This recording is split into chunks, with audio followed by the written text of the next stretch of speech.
Cyberpunk 2077 is one of the most demanding games out there. For that reason, I will show you a value $800 gaming PC build that can actually run this game at 1440p ultra settings with no issues. And don't worry, I will explain in simple terms, that way if you're a beginner you understand. I will also explain what to do if you have a higher budget in case you want more performance at 1440p, and also how this PC is going to run at 1080p, 1440p and other games as well. So if your budget is between $800 to 1000, this video is going to be for you, and even if it's under $800, I have an option for you. You will have the links to all of these components down below in the video description. That being said, let's start. So for the CPU we have the AMD Ryzen 5 5600. This is my favorite value CPU and it has been that way for a while now. This is a 6-core 12-thread processor and it's going for just $132. Then for the motherboard we have the Gigabyte B550M, the S3H micro ATX motherboard. This one has enough features for gaming, it's not the most flashiest out there, but trust me, when it comes to gaming, you really don't need anything more than this,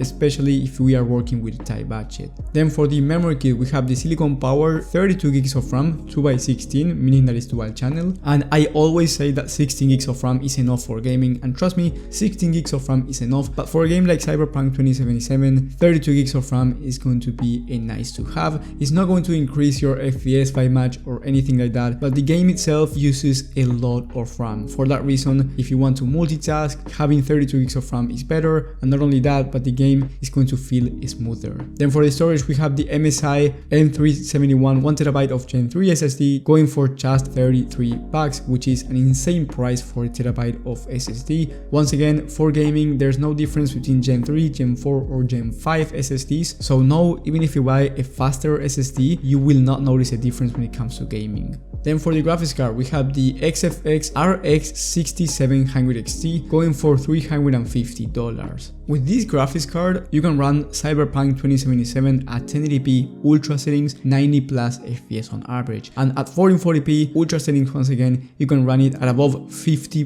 FPS on average, which is insane for a 1440p monitor. Now, if you lower the settings to high settings, you will be able to run it at above 80 FPS on average, and trust me guys, this is an insane price for a PC that can do that at Cyberpunk 2077. Now, if you go at 1440p and you want to play at ultra settings, 60 plus FPS on average, you can turn on FSR and you will achieve that, so you can run this game pretty smoothly even at 1440p. And of course, if you have a 1080p monitor, FPS will not be an issue at all. The only thing that I do not recommend you this GPU for is 4K gaming, but other than that, the 6700 XT is one of the best GPUs on the market right now. Maybe when you're watching this video, new GPUs are out, and in that case, I will make a new video about the best price to performance at that moment. But by the time that I'm recording this video, this one is the best CPU-GPU combo for Cyberpunk 2077 at this price point. Then for the case, we have the Bitfinex Nova Mesh. This one has 3 pre-installed fans, which is a nice to have, because if you have to buy them yourself, not only you will have to install them, but also it can get really expensive. So having those 3 RGB pre-installed fans are a life-saving, and it's only going for $60. It has a front mesh panel, great airflow, honestly one of the best cases out there in terms of price to performance. Last but not least, the power supply, we have the Thermaltake Tough Power GX2 600 watt 80 plus gold power supply. This is CT rated, nothing too crazy there, but it will get the job done, and the most important part, it will not explode. So the total price for this PC by the time that I'm recording this video is $800 with 50 cents. For other titles, you can run everything at 1080p with no issues, and at 1440p it's going to depend on the game and the settings, but let's say you want to play esports titles as well, you will be able to achieve more than 144 FPS on average for these titles. So if you want a high refresh rate 1440p monitor, feel free to buy one, and like I said before, if you're playing at 1440p, even the most high demanding titles will achieve high FPS. Now, if you have more money, for just under $1,000, for $983 to be exact, you can get the RX 6800 XT instead of the 6700 XT, and the Cooler Master G700 700 watt 80 plus gold power supply, which is VT rated and is going to be needed because you need more wattage for this graphics card. Now, the 6800 XT is definitely a nice upgrade if you're going to play either at 1440p or